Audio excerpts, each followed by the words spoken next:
Y la lógica es que el país necesite efectivamente enfrentar un problema de déficit fiscal de fondo. El déficit fiscal fue de 7.000 millones de dólares, un poquito más el año 2020. Este año esperamos llegar a algo más de 4.000 millones de dólares, un cambio importante de 7 a 4% del PIB.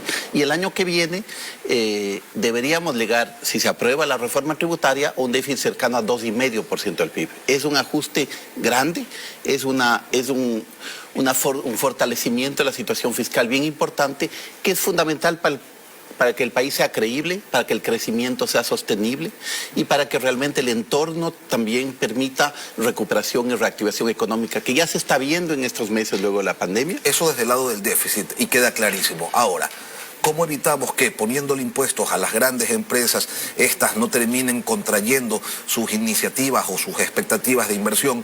¿Y cómo evitamos que castigando a quienes ganan más de $2.000, ellos no tengan una reacción y disminuyan el consumo, que es necesario también para reactivar la economía? Todo es necesario, pero efectivamente para una empresa grande, para alguien que quiere invertir y desarrollar nuevos negocios, lo más importante en un país es la estabilidad, es saber que es un país estable, sostenible a mediano plazo. Sin eso, nadie invierte a largo plazo en un país. Eso dicen todos los gobiernos, Simón, y resulta que cada vez y cuando se habla de estabilidad, de seguridad jurídica, y cada gobierno que llega pone una reforma tributaria y medio pasa cualquier cosita, se caen los precios del petróleo, cualquier elemento externo que nos termina aleteando y nuevamente se dan estos cambios normativos y se apela a la contribución por esta única vez. No es así, Lenin. Efectivamente, en la última década el Ecuador tuvo muchas épocas de muy altos precios de petróleo, de mucha bonanza, y sin embargo había déficit fiscal, ¿no es cierto? Ahora se trata de decir cómo organizar bien la economía, cómo limpiarla, cómo ordenarla de verdad a mediano plazo.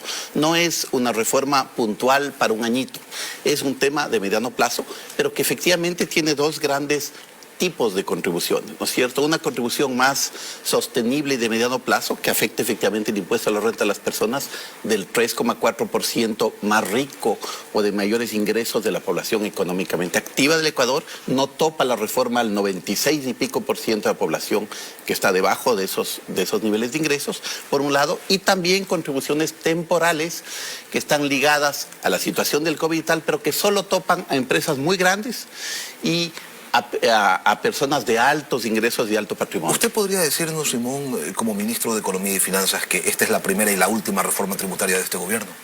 No le aseguro que sea la última, porque eso nunca se puede asegurar. Pero la realidad es que esta reforma está pensada para organizar la situación para este año, para este periodo entero de gobierno, perdón. O sea, está previsto para que sea la única. Uno no sabe lo que puede pasar más adelante, un desastre natural, qué sé yo. Pero si no llegara a ocurrir nada extraordinario, debería ser la única. Absolutamente. Ahora, para financiar el déficit hay dos caminos siempre, ¿no? Incrementar recaudación y reducir el gasto. 1.800 millones de dólares a fuerza de impuestos es lo que se está proponiendo. ¿Y el recorte es de cuánto? El recorte a lo largo de 3-4 años de periodo de gobierno debería ser más de 3,5 puntos del PIB. 3.500, 3.600 millones de dólares, al menos en el periodo de gobierno, y eso empieza con esta proforma del año 2022 y sigue a lo largo del periodo, porque el Estado tiene que mostrar a los ciudadanos también austeridad, seriedad en el manejo fiscal y eficiencia en el manejo de los recursos fiscales. Y eso hacerlo sin desproteger la parte del gasto social que beneficia a los más vulnerables, las transferencias sociales, el pago al seguro social, los gastos básicos en educación, salud, saneamiento, los temas de desnutrición infantil, los temas de protección social, de inversión pública y transferencia de los gobiernos locales y universidades. Ya vamos a hablar de la inversión pública, pero antes de eso, siendo de 7.000 millones de dólares el monto que alcanza la defraudación al fisco vía evasión de impuestos, vía defraudación aduanera, ¿se podría resolver los problemas de pago del Estado solamente logrando recaudar ese dinero? Pero no parece, Simón, por ningún lado la reforma, la implementación del sistema legal que permita solucionar este problema. ¿Hasta cuándo? Al contrario, Lady, no solo la reforma fiscal, ¿no es cierto? No solo la ley de desarrollo económico, sino las acciones reales del gobierno están mostrando esfuerzos bien importantes en ese sentido. Poco más de 400 millones de dólares están de recaudación adicional este año del SRI únicamente a grandes contribuyentes. ¿Pero de 7.000? ¿Millones? 7.000 es un monto que sale un poquito del aire, ¿no es cierto? Bueno, de la CEPAL, ¿no? Sí, de algunos estudios internacionales de comparación con el PIB, pero ya cuando uno ve prácticamente los atrasos de SRI, los temas de informalidad, etcétera, hay un esfuerzo bien importante con el SRI, se ha creado una unidad de grandes contribuyentes, se tiene acuerdos de información tributaria con más de 140 jurisdicciones a nivel mundial para hacer intercambio de información.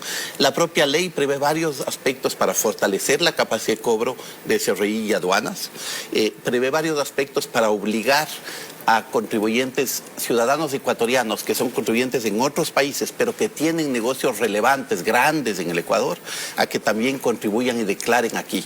¿No es cierto? Eso es algo bien importante. Y se propone nacionalización de capitales también, pero a través de un sistema un tanto opaco. Se habla de la reserva total de la información. ¿Por qué?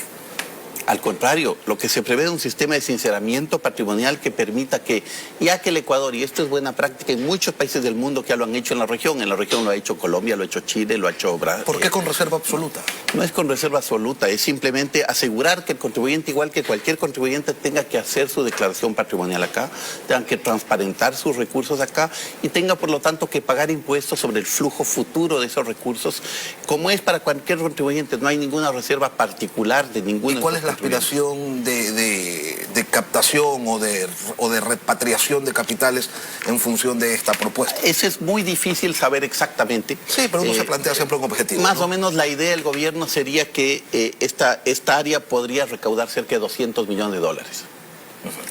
Ahora, el gobierno ha recibido ingresos extraordinarios porque el petróleo ha estado en valores por encima de lo presupuestado. Se recibieron además este año casi 1.000 millones de dólares en derechos especiales de giro. Las recaudaciones tributarias también han estado por encima de lo presupuestado. ¿Qué se ha hecho con ese dinero que se tiene que recurrir a más impuestos? Se ha hecho justamente una reducción gradual de la situación fiscal. Fíjese, como de 7 puntos del PIB a 4% del PIB en un año. ¿No es cierto? Ha sido un esfuerzo importante. Ahí está parte de esa plata. Y también los recursos en los gastos extraordinarios ligados a la pandemia.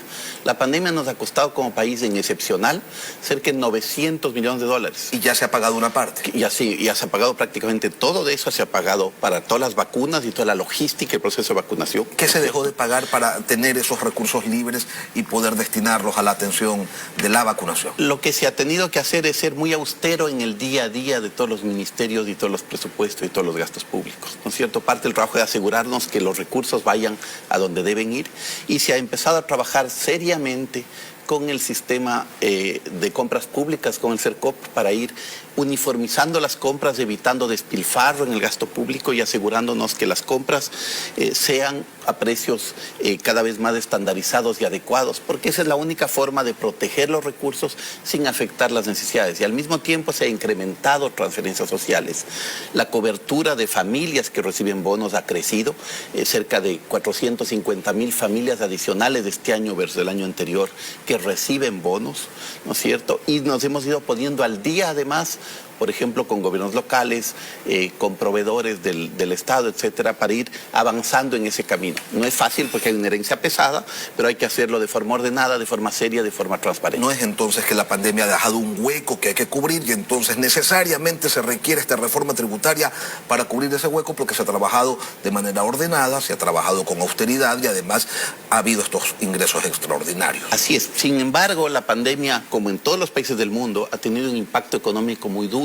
¿No es cierto? El Ecuador cayó el año pasado la economía cerca de 8% del PIB, la economía ecuatoriana, se está recuperando este año. Las proyecciones oficiales nos dicen que será cerca de 3% este año el crecimiento. Creemos nosotros que puede ser incluso un poco más porque hay buenos indicadores de recuperación económica y reactivación tras la pandemia. Se empieza a ver el empleo que se está recuperando, ya van 275.000 plazas de empleo adecuado que se han creado desde el mes de mayo, que se recuperan la economía, y se empieza a ver los niveles de recaudación, de ventas, el sector turístico con el último feriado, por ejemplo, uno ve una serie de indicadores que empiezan a mostrar que la economía se va gradualmente recuperando, pero la economía a mediano plazo necesita ser seria, necesita ser creíble, necesita ser confiable, ¿no es cierto? Porque caso contrario no habrá muchas más inversiones que son fundamentales para crear empleo de calidad a mediano plazo. Hablemos de esa confiabilidad y hablemos un poquito sobre la proforma presupuestaria 2022. La disciplina fiscal manda que el que no tiene no gasta. Pero ustedes tienen un presupuesto para el 2022 que es 2.400 millones más alto que el de 2021. Tienen 24.000 millones de ingresos, 28.000 millones en gastos, una necesidad de financiamiento de casi 10.000 millones de dólares. Y entonces surge una pregunta allí básica: ¿dónde está la disciplina?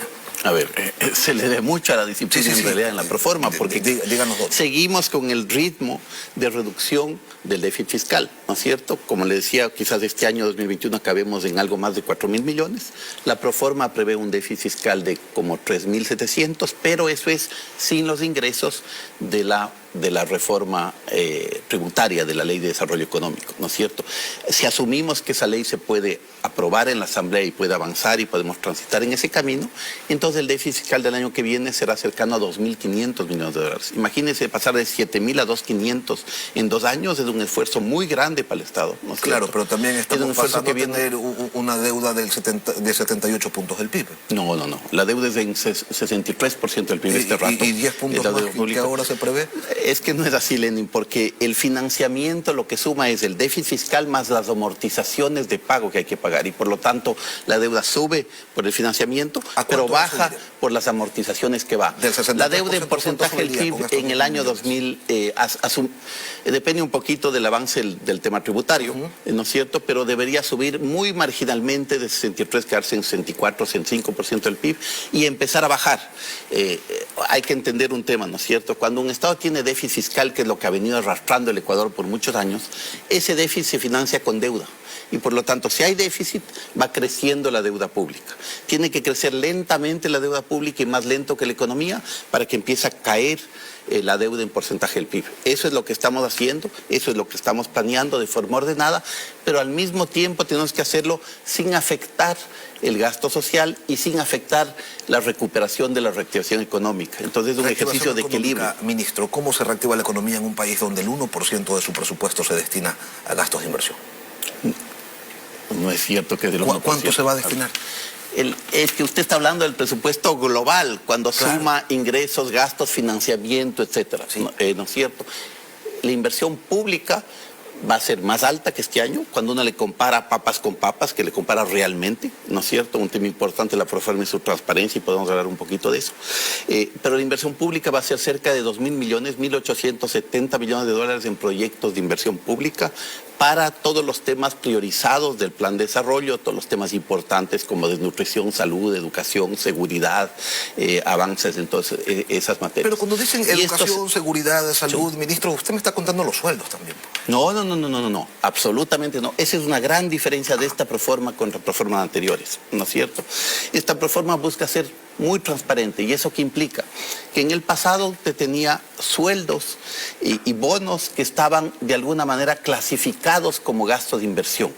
En esta proforma se está buscando que todo lo que sea sueldos y bonos permanentes esté clasificado como debe ser, como gasto permanente. ¿De acuerdo?